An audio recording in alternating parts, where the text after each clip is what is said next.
ಆಯ್ತು ರೀ. ಕೃಷಿ ಸಂಸ್ಕೃತಿ ಯೂಟ್ಯೂಬ್ ಚಾನಲ್ಗೆ ತಮಗೆಲ್ಲ ಆತ್ಮೀಯ ಸ್ವಾಗತ. ಇವತ್ತೊಂದು ಅತ್ಯಂತ ಪುರಾತನವಾದ ದೇವಸ್ಥಾನದ ಬಗ್ಗೆ ನಿಮಗೆ ಮಾಹಿತಿಯನ್ನು ತಿಳಿಸ್ತಾ ಇದ್ದೀವಿ.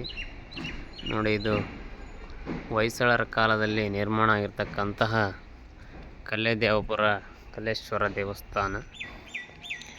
ಪ್ರಥಮದಲ್ಲಿ ಗಜಮುಖನಿಗೆ ವಂದಿಸಿ ಒಳಗಡೆ ಹೋದರೆ ನಂತರದಲ್ಲಿ ನಮಗೆ ಸಿಗ್ತಕ್ಕಂಥದ್ದು ನಂದಿ ವಿಗ್ರಹ.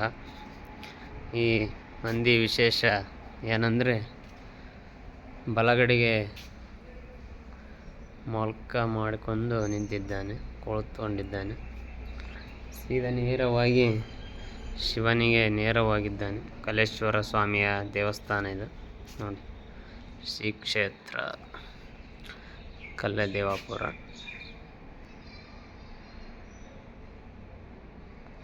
ಒಂದು ಅದ್ಭುತವಾಗಿರ್ತಕ್ಕಂಥ ದೇವಸ್ಥಾನ ಇದು. ತನ್ನ ಹೊಯ್ಸಳರ ಕಾಲದಲ್ಲಿ ನಿರ್ಮಾಣ ಮಾಡಲಾಗಿದೆ. ನೋಡಿ, ಈ ಒಂದು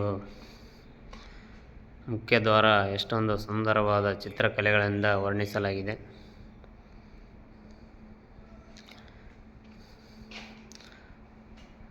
ದೇವಸ್ಥಾನದ ಬಾಗಿಲು ಅತ್ಯಂತ ಮನಮೋಹಕವಾದ ಚಿತ್ರಕಲೆಗಳನ್ನು ಒಳಗೊಂಡಿದೆ ಹಾಗೂ 4 ಅಡಿಗಳಷ್ಟು ಅಗಲವನ್ನು ಕೂಡ ಹೊಂದಿದೆ. ಒಳಗಡೆ ಪ್ರವೇಶಿಸುತ್ತಿದ್ದಂತೆ 4 ಭವ್ಯ ಕಂಬಗಳನ್ನು ಒಳಗೊಂಡಂತೆ 12 ಕಂಬಗಳ ಬೃಹತ್ ಮಂಟಪ ಇರುತ್ತದೆ.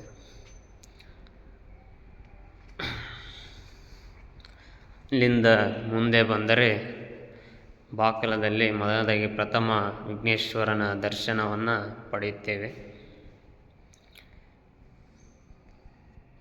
ವಿಘ್ನೇಶ್ವರನಿಗೆ ಮೊದಲನೇದಾಗಿ ವಂದಿಸಿ ನಂತರದಲ್ಲಿ ಮಾತೆ ಸರಸ್ವತಿ ದೇವಿಯ ದರ್ಶನವಾಗುತ್ತದೆ. ಅಲ್ಲಿಂದ ಎಡಗಡೆ ತಿರುಗಿದರೆ ಮಹಾದೇವನ ಜಟೆಯಿಂದ ಹುಟ್ಟಿರ್ತಕ್ಕಂಥ ವೀರಭದ್ರೇಶ್ವರನ ದರ್ಶನ. ಹೀಗೆ ಸಣ್ಣ ನಂದಿ ವಿಗ್ರಹಗಳು ಸಹ ಇವೆ. ಮುಂದೆ ಬಲಗಡೆ ತಿರುಗಿದರೆ ಮಹಾತಾಯಿ ಶರಣ್ಯೆ ತ್ರ್ಯಂಬಕೆ ಗೌರಿ ನಾರಾಯಣಿ ನಮೋ ನಮಃ ಅಂತಕ್ಕಂಥ ಗೌರಿಯ ದೇವಸ್ಥಾನ. ಹೀಗೆ ಗೌರಿ ದೇವಿಗೆ ವಂದಿಸಿ ಮತ್ತೆ ಎಡಗಡೆ ತಿರುಗಿ ಒಳಗಡೆ ಹೋದರೆ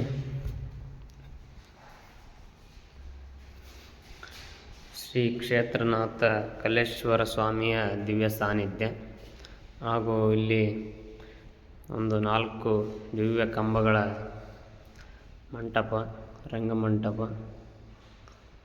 ಅದ್ಭುತವಾದ ಚಿತ್ರಕಲೆಯ ತೋರಣ ಇದೆ. ಹಾಗೂ ಈ ಒಂದು ರಂಗಹಸ್ತದ ಮೇಲೆ ಭವ್ಯವಾದ ಚಿತ್ರಕಲೆಗಳ ಮೇರಣೆ, ಕಮಲದ ಮೂಗಳ ಮಾಡಿರ್ತಕ್ಕಂಥದ್ದು. ಹಾಗೆ ನೇರವಾಗಿ ನೋಡಿದರೆ ಕ್ಷೇತ್ರನಾಥ ಕಲ್ಲೇಶ್ವರನ ಗದ್ದಿಗೆ.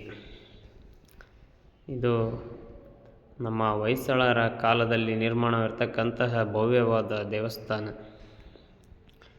ಕ್ಷೇತ್ರನಾಥನ ದರ್ಶನವನ್ನು ಪಡೆದು ಎಲ್ಲರೂ ಪುನೀತರಾಗೋಣ. ಧನ್ಯವಾದಗಳು.